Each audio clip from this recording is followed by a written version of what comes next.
अस्सलाम वालेकुम, this is me herbalist Haseeb Ahmed Bhatti and आपको Al Haseeb SCC YouTube channel में खुश आमदीद कहता हूँ।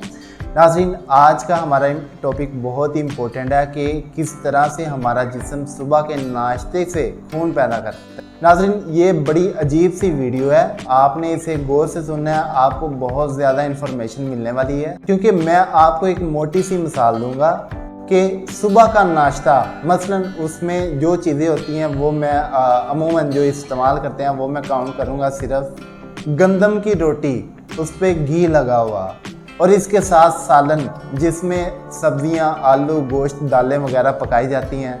मीठा दही भी इस्तेमाल होता है, पानी भी इस्तेमाल करते हैं, कोई मीठा स्वीट डिश भी इस्तेमाल करते हैं और एंड पे चाय भी पीते हैं। अगर हम इन तमाम चीज़ों को इकट्ठा करके एक देचकी में बर्तन में डाल दें अच्छी तरह मसल्स के, हम देखेंगे कि ये क्या तैयार होगा।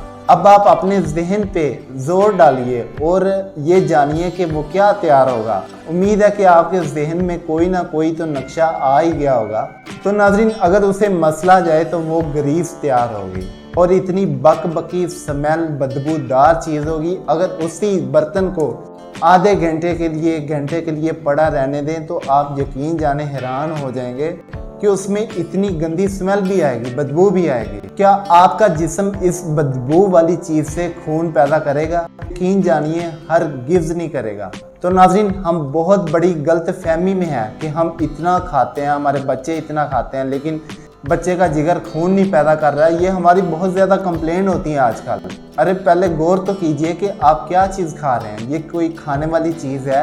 अरे इससे बेहतर तो वो गोरे खाते हैं जो नाश्ते में सिर्फ चंद स्लाइस लेते हैं, ऊपर बटर या शहद लगाकर वो खाते हैं और साथ में दूध पी लेते हैं। ये हमारे नाश्ते की निस्बत बेहतर खून पैदा करता है और ज़ायद मिकदार में करता है। हमारे मुल्क पाकिस्तान में रोटी ही चलती है, गंदम की रोटी सुबह नाश्ते में पकाई जाती है। अगर आपने रोटी खानी है साथ में दही खा लें या फिर चाय पी लें या फिर सालन का इस्तेमाल करें, इनमें से सिर्फ एक चीज़ हो। इन दो चीज़ों के अलावा इसके साथ कोई तीसरी चीज़ ना हो तो फिर गारंटी है कि आपका जिगर, आपका जिस्म खून पैदा करेगा।